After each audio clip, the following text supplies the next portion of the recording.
আমি বিউলির ডাল ভিজিয়ে নিয়েছিলাম, 7-8 ঘন্টা ভিজিয়ে নিয়েছি। এবার আমি একটি মিক্সিং জারে পেস্ট করে নিয়েছি। এবার ভালো করে ফাটতে হবে, খুব ভালো করে ফাটতে হবে, একই স্টেপে ভালো করে ফাটতে হবে। আজকে আমি কি বানাবো বলুন তো? আজকে বানাবো দই বড়া। তার জন্য 2 রকম চাটনি থাকবে। চলুন আজকে আমি বানাবো দই বড়া, একটা গ্রিন চাটনি, একটা লাল চাটনি। আর ফাটাটা কেমনভাবে হয়ে যাবে এই তো জলে ভাসলে বুঝতে পারবেন যে ফাটা কমপ্লিট হয়ে গেছে। এবার সাদা তেল নিয়েছি। এবার মিডিয়াম টাইপের গোল গোল করে, গোল গোল শেপের মতো করে দিয়ে দিতে হবে কড়াইয়ের তেলের মধ্যে। মোটা মোটা হয়ে ফুলবে, আর অল্প দিতে হয়, বেশি দিলে পারে একের পর এক লেগে যাবে, তো অসুবিধা হবে উল্টাতে।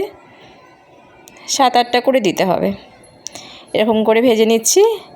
2বারের মধ্যে আমার 2-3 বারের মধ্যে কমপ্লিট হয়ে যাবে। আমি ভেজে একটা পাত্রের মধ্যে তুলে নিচ্ছি। আমার একবার ভাজা হয়ে গেছে, আবার একবার দিয়ে দিয়েছি দ্বিতীয়বার।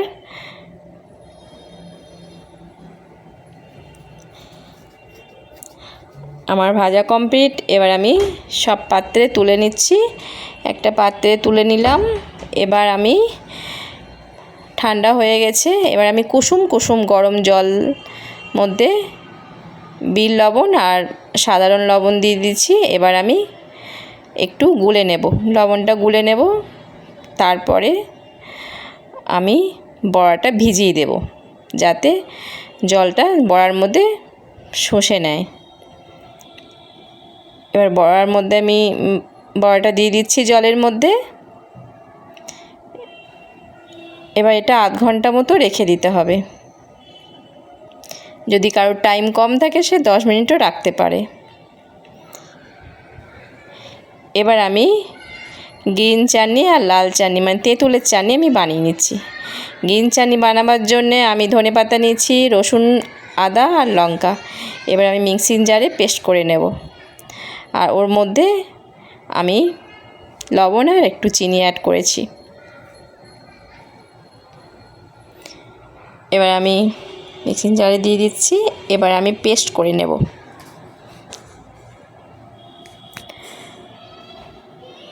আমার পেস্ট হয়ে গেছে। এবার ওর মধ্যে একটু ভাজা মশলা আর একটু লেবুর রস দিয়ে দিলাম। আমার গ্রিন চাটনি কমপ্লিট হয়ে গেছে। এবার আমি বানাবো তেঁতুলের লাল চাটনি, যাকে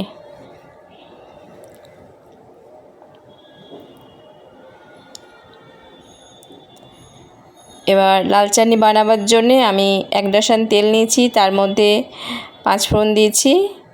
এবার আমি আমার পুরনো তেঁতুল ছিল, পুরনো তেঁতুল দিয়ে দিচ্ছি। আমি একটা পাত্রে জল দিয়ে গুলে নিয়েছি। অল্প একটু লবণ দিলাম।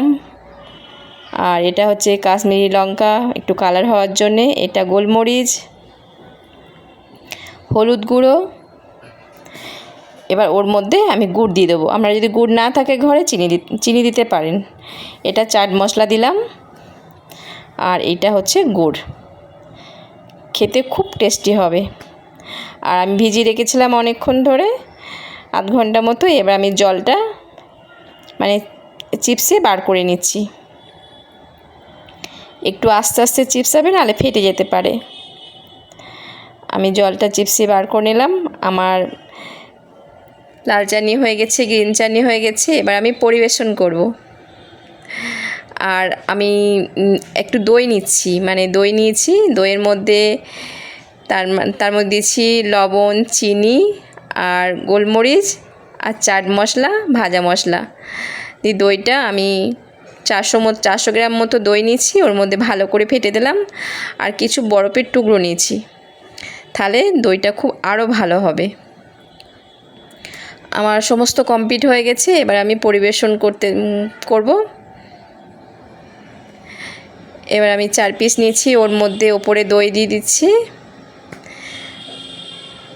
তারপরে দেব গ্রিন চাটনি।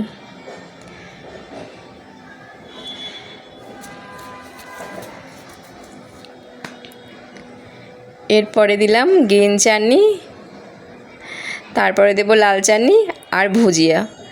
দেখুন পরিবেশনের প্লেটটা খুব অপূর্ব লাগছে।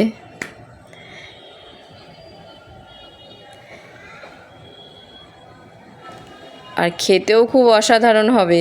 আপনারা বাড়িতে একবার ট্রাই করে দেখতে পারেন, খুব ভাল লাগবে। মানে কিনে খেতে হবে না, ছেলে মেয়েদের একসঙ্গে বসে খেলে খুব ভালো লাগবে। আজকের মতো আমার রান্না কমপ্লিট। দই বড়া কেমন লাগলো অবশ্যই জানাবেন।